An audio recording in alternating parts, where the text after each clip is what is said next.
What's up, everyone? Welcome back to another episode of the CaliKidOfficial Podcast. This is episode number 30, so let's get right into it. So, Double XL has released the 2020 freshman class. Some of the names on there might be familiar, some of them might not be. So, let's get into that. So,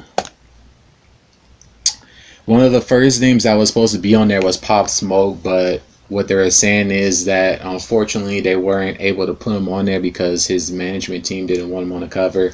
I think they probably did that because they didn't want the publication to profit off of his death. So that's probably why they left him off of there. Another person, Don Tolliver, he actually declined to be on the cover. That's typically, some of the situations that occur when this cover or list is put together. You have people that should probably be on there that often decline and whatnot. But let's get to the covers. So we got Polo G, Cowboy, NLE Choppa, Little Key, Chica, Lil TJ, Baby King, Jack Harlow, Rod Wave, Mulatto, 5-Year-Old Foreign, and 24 Karat Golden. Alright, so most of these names I've heard of, some of these names I haven't. Polo G definitely should be on there. He put out a dope album called the GOAT album. Cowboy, I've heard of him. He got a few records. NLE, he been doing this thing. Lil Key, I'm not too familiar with him. Chica, never heard of her. Lil TJ, he dropped that State of Emergency project. It has some dope songs on there like Zoo York. Baby King, I listened to a couple of his records. He's kind of whatever for me.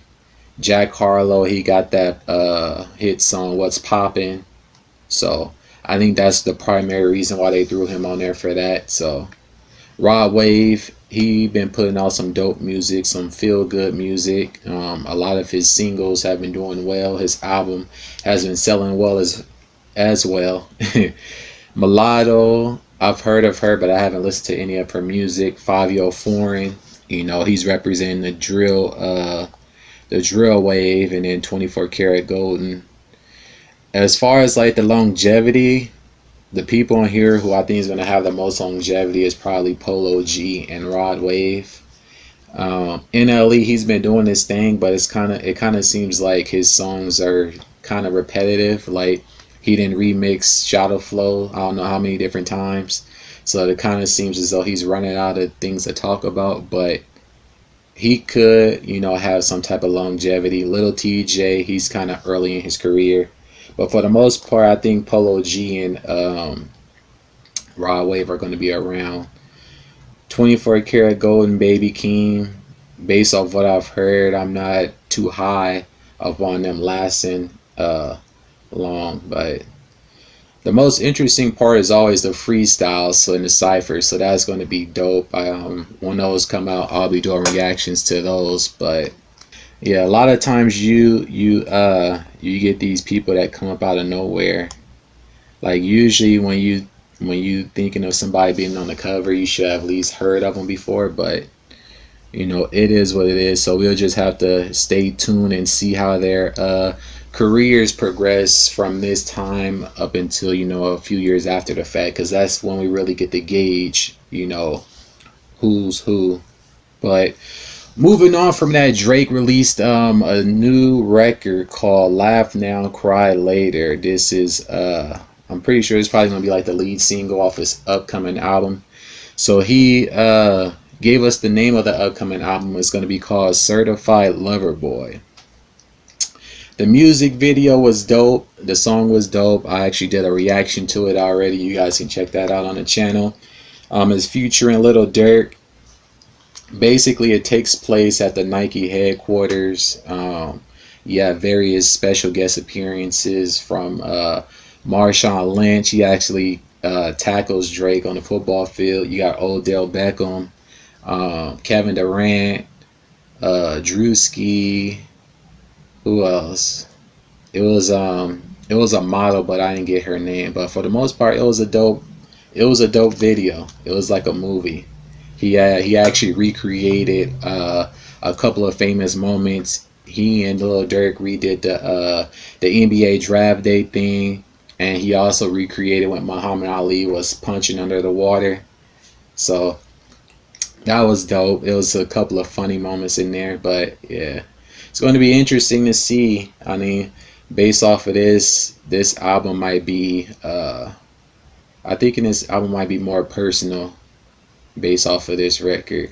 And on the song, they was taking shots at people. You know, Dirk was getting that 6ix9ine. People saying that Drake was probably getting that Kanye. You know, they're like arch nemesis ever since, you know, the situation involving his son. So there's that. But moving on from that, so it's looking like TikTok has been being very naughty. So they've been secretly collecting data, and this was one of the risks that I guess Trump was trying to get people to understand. So it says TikTok was secretly collecting data on its Android app that violated Google protocol. With TikTok currently fighting against an executive order ban in the U.S. by the Trump administration, it now appears the popular app has come under even more scrutiny for collecting MAC addresses without users' consent. A report from the Wall Street Journal details how TikTok stored device-specific addresses through its Android app for a period of at least 15 months between 2018 and 2019 using media access control, or in other words, MAC addresses. Unfortunately, the Google Play Developer Policy Center strictly prohibits practices like this in its policy, which states an app's advertising identifier must not be connected to personal identifiable information. Yeah, because this data can be used to be sold and profited off of, and to, you know, track people and all types of crazy stuff, you know. So they're coming under fire for that. So TikTok, they put out a statement. They said, under the leadership of our chief information officer Roland Cloutier Cloutier, who has decades of experience in law enforcement and the financial services industry, we are committed to protecting the privacy and safety of the TikTok community. How? When you violated it by secretly recording people's information. We constantly update our app to keep up with evolving security challenges, and the current version of TikTok does not collect MAC addresses. So that means that the previous version did. So they probably, after they learned that they was going to come under fire for collecting people's data, they changed it. But all this is doing is putting them further and further in a hole. We have never given any U.S. user data to the Chinese government, nor will we do so if asked. But why would you guys collecting the data secretly? You know, I don't understand that. I mean, I have a TikTok account, but I've deleted the app off my phone. I don't use it. And then, you know, Instagram, they pretty much hijack hijack their IP. Is like, is that even legal? But you know, this is another step in the battle between big tech companies and government. Speaking of that, Apple has banned Fortnite off of its stores. So apparently, Apple and Google, they take a 30% cut from app developers. Like if somebody makes an in-game purchase or something through the store, they get a percentage of that, which is why they're, you know, sitting before a judicial committee, because that's a form of monopoly. Because if you're an Android user, the only place you can get a Android app is on the Google Play Store, and if you're an iPhone user, the only place you can get it is on the Apple Store. So that's a monopoly. They have a monopoly over it, which is why they're in trouble with the government now. So, and Epic Games had basically subverted this by offering their V-Bucks for $7.99 on a direct payment through their payment system, as opposed to paying, you know, $9.99 through the Google system. And so once Apple found out about this, they basically kicked it off of their platform because they wasn't making any money from it. But you know, Epic Games' argument is that other, you know, apps do the same thing, and so they've actually filed a lawsuit against Apple, which I was reading about. Yep, see right here it says Apple's treatment of app developers has also come under scrutiny from Congress. Lawmakers on the House Antitrust Subcommittee recently questioned Apple CEO Tim Cook about whether Apple's practices constituted anti-competitive behavior. It does, because you have a monopoly over, the distribution of apps. There's only one place you can get it depending on what type of phone you get. So that's a monopoly. So at some point, there's going to be legislation passed to prevent these companies from doing this, because you have Facebook, you have Apple, you have Amazon. Who else you have sitting before the judicial? And I think it's one other company. But all these companies, and Google, all these companies have a monopoly over pretty much, advertising, app development, and stuff like that. So more than likely, there's going to be sanctions levied against these companies, forcing them to stop doing that. Because that's kind of crazy. It's like all you do is act as like a marketplace for the app, but you're forcing these app developers to give up 30% of, their profits just for hosting it on that platform. And if they choose to not use your platform, you kicking them off of there because they don't want to give you no cut to their money. That's kind of crazy. But let me pull it up. And then Epic Games, they come under fire too for stealing, appropriating black culture and not profiting the originators, like those emote dances that they got on there. They then stole that, and they're basically hiding behind some arbitrary law that says you can't copyright a movement because it doesn't have this many steps or whatever. I think that's bullshit. You stealing somebody else's likeness, you're stealing somebody else's likeness, and you're profiting off of it, and you're not compensating the original creator behind it. So let's see what the thing says. Epic Games is suing Apple. Epic has filed a civil antitrust lawsuit following Apple's removal of Fortnite from the App Store. Game developer and publisher Epic Games has filed a lawsuit. The legal complaint filed in the U.S. District Court for the Northern District of California seeks to establish Apple's App Store as a monopoly, which it is, and the civil suit is seeking injunctive relief to allow fair competition in mobile app distribution. Yeah, there's only two places. If you're Android, you can only get from Google. If you're Apple, or should I say iPhone, you can only get from Apple. And those two companies is sitting before a judicial committee because of that. Epic effectively provoked Apple's removals of Fortnite earlier today when it implemented its own payment processing system into the iOS version of the Battle Royale hit, an apparent violation of Apple's App Store guidelines.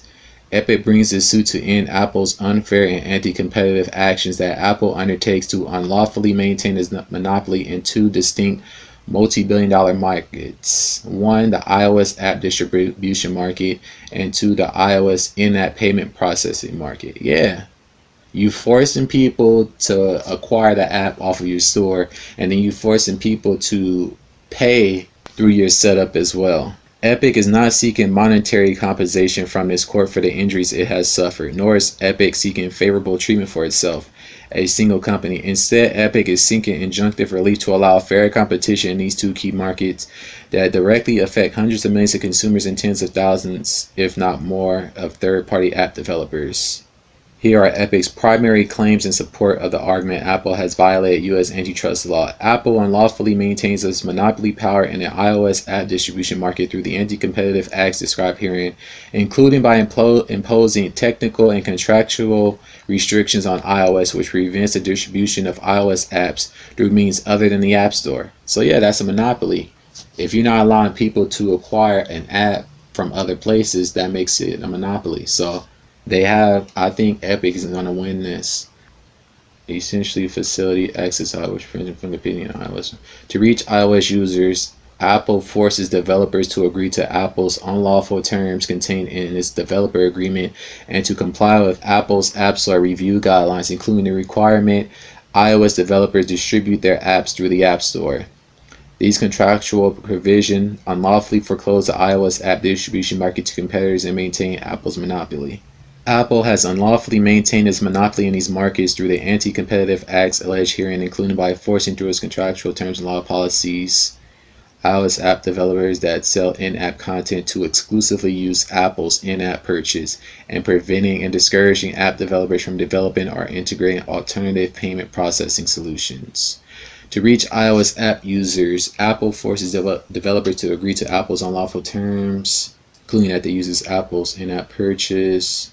Yeah, so basically they're arguing that Apple is forcing them to use their platform in order for people to acquire the app, and then they're secondly forcing the developers to um, use Apple's in-app purchasing system as opposed to developing their own. So yeah, Epic is alleging Apple is a monopoly in the form of the iPhone, the iOS ecosystem, and the App Store that binds them together. It is. And that Apple places unreasonable restrictions on the distribution of iOS apps. Again, the only way to get software onto the iPhone or iPad. The complaint is also alleging Apple places unreasonable restrictions on payment processing within iOS apps. Yeah, they're taking 30% of payments. That's crazy.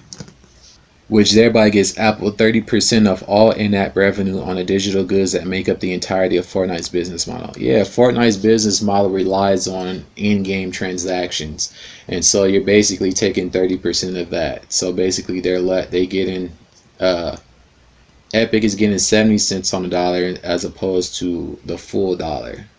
Apple is able to unlawfully condition access to the App Store. So if you guys want to check it out, you can head to The Verge. The whole document and the case file and everything else is on here. So we're just going to have to monitor the situation. I think Epic has a case and that they're going to more than likely win, because this is something that's been going on for a long time with both Apple and Google. And it's not just these companies that feel this way. Congress feel this way as well, which is why those figureheads that I was just talking about are sitting before Congress due to their, unfair, business practices. This same thing happened way back with the gas company, which basically had a monopoly over all the gas stations and stuff, and it was pretty much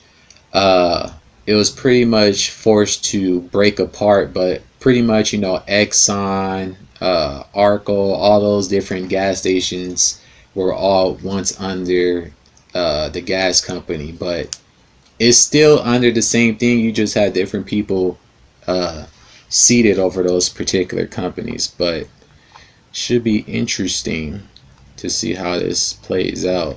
But moving on into sports, so a couple of more football players have gotten new contracts. Tight end George Kittle from the Niners gets a new deal. It's 5 years worth $75 million.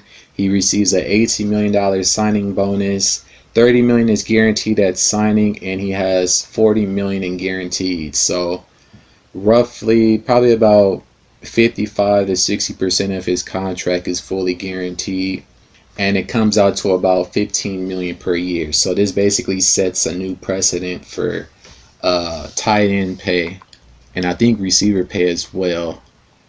Travis Kelce of the Kansas City Chiefs, he also gets a new deal. He re-ups with the Chiefs for 4 years at $57.25 million, which comes out to about $14.3125 million a year. So a little under $1 million less than what Kittle is getting. So that's pretty interesting. So these two is pretty much resetting the tight end value market. Also in sports, we get the NBA 2020 playoffs. So pretty much all the seeding and matchups have been set. We're just waiting for the play-in with Portland versus Memphis. So in the East, we're going to have the Bucks versus the Magic, the Raptors versus the Nets, the Celtics versus the Sixers, the Heat versus the Pacers. I know Giannis got suspended because he headbutted a player, so I don't know if he's going to be available for the start of the playoffs. I think he might be, but the East is pretty much set. In the West, we have either the Lakers versus Portland/Memphis. Between Portland and Memphis is going to be an interesting matchup, but if Portland keeps playing the way they do, I feel as though they might win that. Lillard has been going off. I think in like a 3-game span, he's put up like 145 points or something crazy like that. Then we're going to have the Clippers versus the Mavs, the Thunder versus the Rockets, which should be interesting because Westbrook, former team the Thunder, so that's going to be interesting. And then the Nuggets versus the Jazz. So should be interesting to see how these play off, because some of the teams in there in the bubble have not played as well as they had, when they were playing during the regular season before COVID hit. Like the Lakers, they've been struggling. So that could be an issue if they don't get their act together. They could possibly see themselves being bounced out of the first round. But if they manage to get things together, they should be able to pull it off. Yeah, that should be pretty interesting. And lastly, we get UFC 252. So in the main event, of course, we get the trilogy bout between Stipe Miocic versus Daniel Cormier for the heavyweight title. This is pretty much for all the marbles. This is pretty much to determine the best heavyweight of all time. They both have a 1-1 split. Cormier won the first bout. Miocic won the second bout. Cormier is planning to retire regardless of if he wins or loses. So this is going to be interesting. So I don't know. It all depends on who show up. It all depends on who shows up. Anything can happen. They both have beaten each other. They both know what to expect from each other. So I'm expecting a war in this bout. And then we get Sean O'Malley, who's like the newcomer, versus Martin Vera at bantamweight. In this bout, I'm not too familiar with Vera. Malley, he's been riding high on his bout, so I'm thinking Malley might win that. And then we get Junior Dos Santos versus Jairzinho Rosenstruck. Rosenstruck is coming off of a loss. I do believe that was again to Ngannou. Ngannou destroyed him, so he's gonna be looking to bounce back. So versus Dos Santos, I think Rosenstruck might be able to come back in this bout, so that should be pretty interesting. We also get an update. Khabib has said that he might possibly fight Conor if he decides to come back and fight Dustin Poirier, and if he beats Poirier, then he will have no problem facing Conor again. So who knows how that's going to play out, because Conor, as he said that he's retired. There was another person that called Conor out to fight, and he agreed to that. But if he wants Khabib, he's going to have to go through Dustin Poirier. But in the meantime, it's going to be Khabib versus Gaethia. So that should be an interesting bout. But we'll just have to see what happens with 252 and what happens with Khabib. But for the most part, that's going to pretty much do it for this week's podcast. I appreciate you all for tuning in. If you're listening on Spotify and everywhere else, I appreciate you all for tuning in. If you're watching on YouTube, make sure you leave a like and a comment below. And until the next one, peace.